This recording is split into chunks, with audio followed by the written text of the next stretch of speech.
मिश्रिक सीतापुर। धार्मिक कस्बा मिश्रिक के निवासी धवल रस्तोगी ने वर्ष 2008 में नाट्य अभिनय प्रारंभ किया। उन्होंने अभिनेता मुकेश वर्मा, सत्यपथ लखनऊ, रवि खेमू एवं प्रख्यात नाट्य निर्देशक पद्मश्री पुरस्कार प्राप्त विसारिया जी के साथ कार्य किया। वहीं एनएसडी अखिलेश खन्ना, वीरेंद्र कुमार के साथ भी काफ़ी समय तक कार्य किया, लेकिन अब वह अपने नगर मिश्रिक में नैमिषारण्य रोड पर स्थित महर्षि मिशन अस्पताल में गंदिरा थिएटर के माध्यम से पहली बार मोह माया नामक नाटक प्रस्तुत करके शुरुआत की है। इस टेलीफिल्म के लेखक हेमंत कुमार भाटिया एक सामाजिक व्यवस्था पर आधारित पटकथा का लेखन किया है।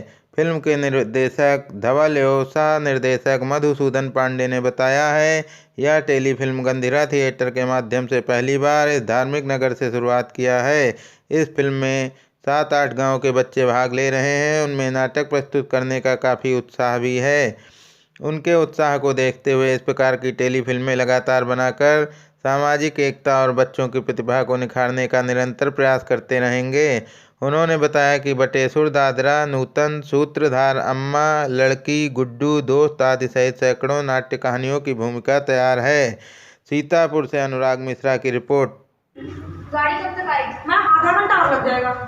घर जाओ, अपना लाइसेंस लेकर चलो अभी लेकर आते हैं। लर्नर का है ना? टेस्ट दे दिया, मुश्किल से 10-12 दिन में आ जाएगा। यहाँ पे बहुत सी आम की अमराइयाँ थी।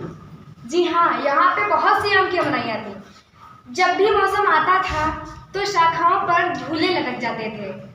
बच्चे, औरतें, लड़कियाँ सब जम के झूला झूलते थे। इस कस्बे से 10 किलोमीटर दूर एक गवर्नमेंट की ऑर्डिनेंस फैक्ट्री है, जहाँ बंदूकें बनती हैं और सरहदों पर इस्तेमाल की जाती हैं। मेरा नाम पूजा त्रिवेदी है। मेरे पिताजी इसी फैक्ट्री में इंजीनियर हैं, श्री दाताराम त्रिवेदी। मैं अपने माँ बाप की इकलौती संतान हूँ, ऐसा मुझे मालूम था। आज मेरी 21वीं सालगिरह है। पिताजी कमरे के दरवाजे पे आए और उनके हाथ में एक टोकरी थी। उन्होंने टोकरी मेरी ओर बढ़ाई और कहा, दरवाजे पर दिखी। उनकी आंखें नम थीं। हर साल की तरह उनके हाथ में आरती की थाली नहीं थी। मैंने पूछा, ये क्या है पिताजी? पिताजी चुपचाप खड़े थे और फिर बोले, हमारी कोई औलाद नहीं थी। पिछले एक पोस्टिंग पर मैं और तुम्हारी अम्मा खाना खाने के बाद टहलने निकले। पटरी पर एक बच्चे के रोने की आवाज़ सुनी। एक छोटी सी टोकरी में एक नन्ही सी जान, तुझे हम घर ले आए। 21 साल की जिंदगी। तुम भी बर्दाश्त नहीं कर पाओगे, जाने दो। जो तुम्हारे लिए स्पेशल परमिशन है। नहीं बात, लेकिन ये कहावत हमारे पप्पू भैया पर बिल्कुल भी फिट नहीं बैठती। हमारे पप्पू भैया तो पप्पू भैया ही थे। इनके घर में नोट बोरियों में भर कर आते थे, लेकिन इनको एक थैला भी नहीं मिलता था। इसी वजह से इंतज़ार था बप्पा के मरने का कि बप्पा जाएं और नोट आएं। और एक बात, पड़ोस की सुषमा से शादी करना चाहते थे। सुबह होती तो यही लेकर आए बांधे। पिछले 5 साल से धागा ही तो बांध रहे हैं, अभी तक तो कछु नहीं हुआ। हमका कोई लड़का ना मिली, हमका बुझाई मिली। बोले चुप। अरे हम तो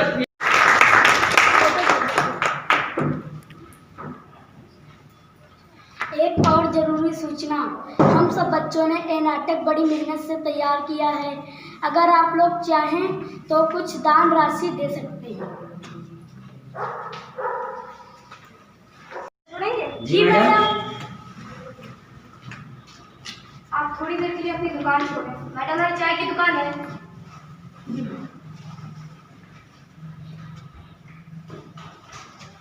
1 2 3 4 5। ये भूत कौन मंथली से तुम थे? हाँ मान साले मैया है, इसलिए छोड़ रही हूँ, नहीं तो डंडा देख रहे हो, घुसेड़ देता। दादी मछली बाहर निकाल लेता। इज्जत क्या देते लोगे? सुप्ता बेतल ताड़ियो और ये मन लेते बाद भी सीट के पैर नहीं रहा है। देते हाथ लगता है, वैसे ही पहन। कल बात करते हैं। लाइसेंस मेरे पास है। ठीक है मैडम। बढ़िया। दिया, प्यार दिया, अपनापन दिया। मैं उनसे सवाल कर बैठी, मुझे बताया क्यों नहीं? मैं एक डॉक्टर हूँ, गवर्नमेंट पोस्टिंग होती है। जब भी किसी शहर जाना होता तो रात में पटरियों पर घूमती हूँ कि शायद कोई ऐसी पटरी मुझे भी मिल जाए जहाँ किसी टोकरी में एक नन्ही सी जान हो। एक दिन बड़े ही प्यार से अम्मा ने मेरे चेहरे को अपने हाथ। ये आपका जो गजरा थिएटर ग्रुप है जी, गंदिरा जी, तो इसके बारे में ज़रा बताने की कृपा करें। इसकी शुरुआत मैंने यहीं मिश्रिक से की है, जिसका पहला नाटक मैंने आज किया यहाँ पर, और कोशिश है कि हमेशा ये निरंतर चलता रहेगा। और ये इसमें ख़ास बात ये है कि यहाँ इस नाटक में 7-8 गांव के अलग अलग बच्चों ने आके डेली वो शाम को लेट जाना 8-8, 10-10 किलोमीटर से डेली उन्होंने प्रैक्टिस की है। इसके लिए उन्होंने बहुत संघर्ष किया। किसी दिन उनको खाना भी नहीं मिला है, कई दिन उन्होंने यहाँ पे पकौड़े खा के काम चलाया है।